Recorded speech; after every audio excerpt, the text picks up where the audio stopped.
आणि सती कैलास मार्गे जाऊ लागले त्यावेळेस कैलास मार्गे जात असताना त्रेतायुगातला भाग, आता रामायणातली कथा नाही, त्रेतायुगातला भाग गोस्वामी संत तुलसीदासजी सांगतात. शिव आणि सती कथा ऐकून जात असताना त्रेतायुगातला भाग रामचंद्र प्रभू रडत होते, सीता मातेला आवाज देत होते.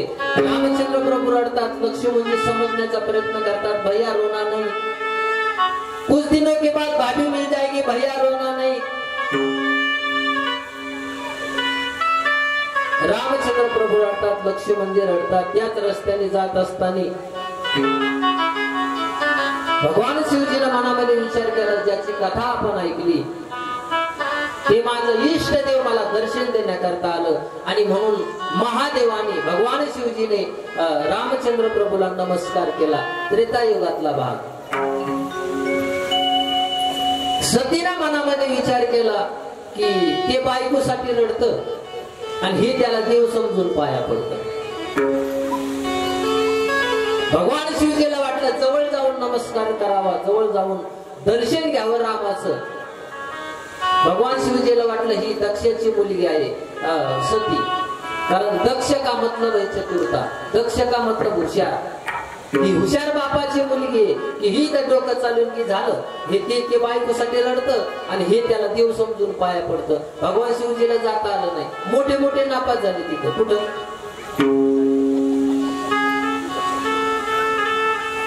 कुठं नापास झाले? मोठे मोठे. आणि म्हणून भगवान शिवजीने हात जोडले, लांबूनच नमस्कार केला. आणि नमस्कार केल्याच्या नंतर आकाशवाणी झाली.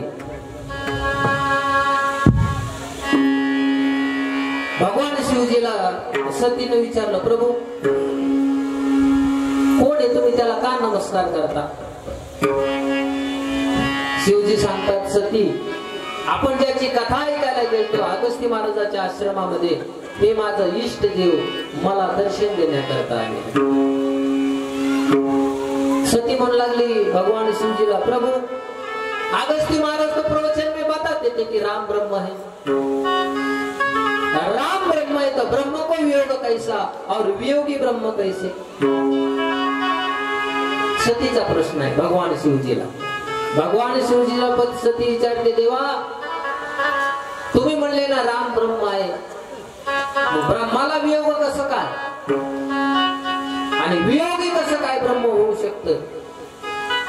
कारण ब्रह्माची व्याख्या करत असताना रंग नाही, रूप नाही, नाही वर्ण छाया, निराकार निर्गुण तुझ रघुराया, मैं गुलाम तेरा. भगवान शिवजी सांगतात, सती तुझ्या मनामध्ये संशय जात का नाही परीक्षा घ्यायला? जो तुम्हारे मन आती संदेह हो तो क्यों न जाए परीक्षा ले हो. महादेवजी म्हणतात, सती तुला तुझ्या मनामध्ये संशय आहे, जात का नाही तू परीक्षा घेण्यासाठी? सती म्हणली, मग तुम्ही? भगवान शिवजी सांगतात, मी या वटवृक्षाच्या सावलीला बसतो, तू जाय रामाची परीक्षा घेऊन ये. महादेवजी वटवृक्षाच्या सावलीला बसले आणि सती परीक्षा घेण्याच्या उद्देशाने निघाली. सतीने मनामध्ये विचार केला, माध्यम काय वापरावं? सती मनामध्ये विचार करते, हे ज्याच्यासाठी रडतं का, हे ज्याच्यासाठी रडतं का तिचंच रूप धारण करते. कारण रामचंद्र प्रभू कोणत्यासाठी रडत होते? सीतेसाठी. सतीने मनामध्ये विचार केला, हे ज्याच्यासाठी रडतं त्याच रूप धारण करते. आणि मग सती रामचंद्र प्रभूकडे निघाली. पण ऐका, काही काही गोष्टी कितीही झाकण्याचा प्रयत्न करा त्या प्रगट झाल्याशिवाय राहत नाही. अशा बऱ्याच गोष्टी. तारों के तेजों में चांद छुपे नहीं, सूर्य छुपे नहीं, बादल छाए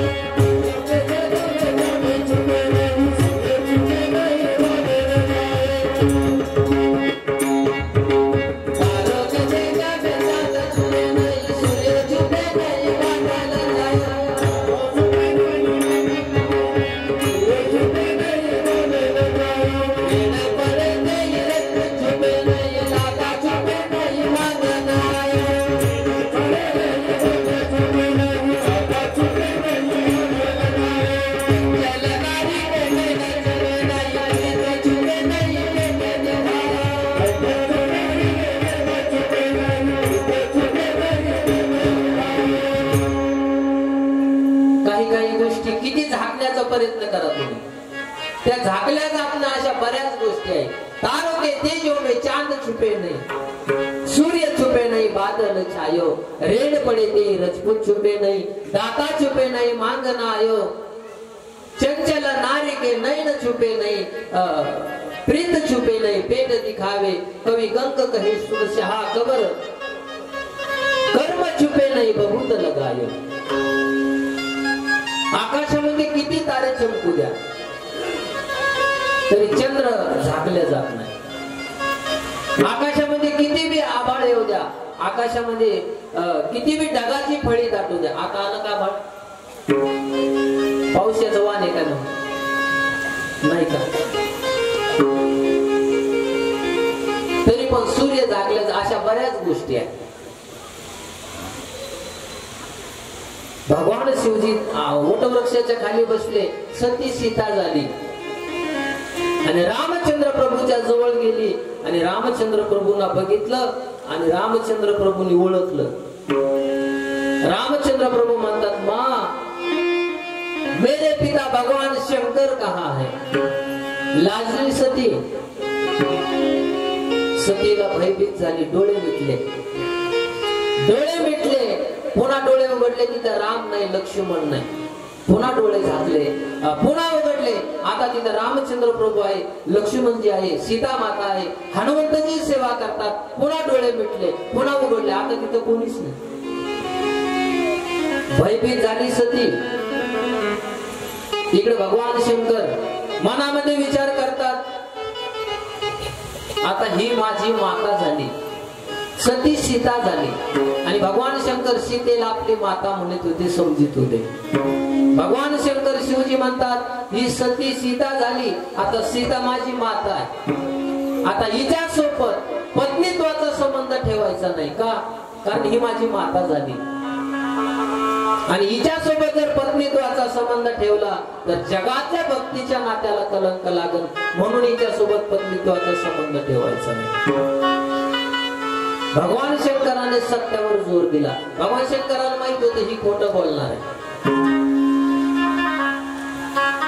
जवळ आली आणि भगवान शंकर सतीला म्हणतात, सत्य बोल.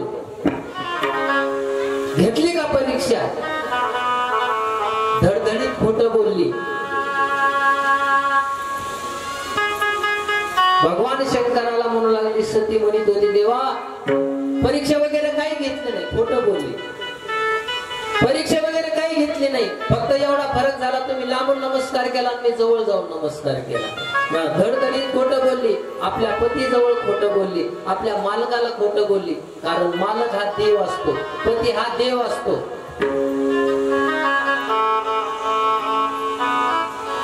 सती म्हणू लागली, कचून परीक्षा लीन गुसाई, कीन प्रणाम तुमरी नाही. परीक्षा वगैरे काही घेतली नाही, धडधडीत खोटं बोलली. भगवान शिवजीना मनामध्ये विचार केला, हिच्यासोबत पत्नीत्वाचा संबंध ठेवायचा नाही. प्रतिज्ञा केली, आकाशवाणी झाली. आकाशवाणी झाली, धन्य हो शिवजी, धन्य हो. इस दुनिया में आपके जैसे प्रतिज्ञा करने वाला दूसरा कोई नहीं होगा. धन्य हो शिवजी. सती म्हणू लागली, प्रभू तुम्ही अशी कोणती प्रतिज्ञा केली की आकाशवाणी झाली?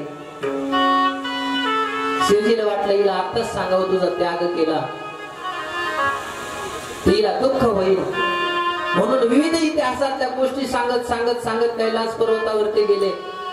आणि कैलास पर्वतावरती गेल्याच्या नंतर सतीचं जे डाव्या भागाला बसण्याचं आसन होतं ते उचललं आणि समोर ठेवलं आणि सांगितलं, सती आप सामने बैठो. आणि मग सतीच्या लक्षात आलं की आपल्या पतिदेवानं आपल्या पत्नीत्वाचा त्याग केला, कारण डाव्या भागाला बसण्याचा आपला अधिकार संपला. हे सतीच्या लक्षात आलं, कारण कृतीतून त्याग असतो. त्याग कसा असला पाहिजे? कृतीतून असला पाहिजे. भगवान शंकराने मनामध्ये विचार केला, उजव्या भागाला डाव्या भागाला बसण्याचं आसन समोर टाकलं, सामने बैठो. सतीच्या लक्षात आलं की आपल्या पतिदेवानं आपल्या पत्नीत्वाचा त्याग केला, पूर्तीतून त्याग केला, डाव्या भागाला बसण्याचा आपला अधिकार संपला, आपण खोटं बोलल्यामुळे आपला अधिकार संपला असं सतीला वाटलं. सतीला दुःख झालं. भगवान शिवजी कुठं नामचिंतन करतात तेवढ्यामध्ये एक घटना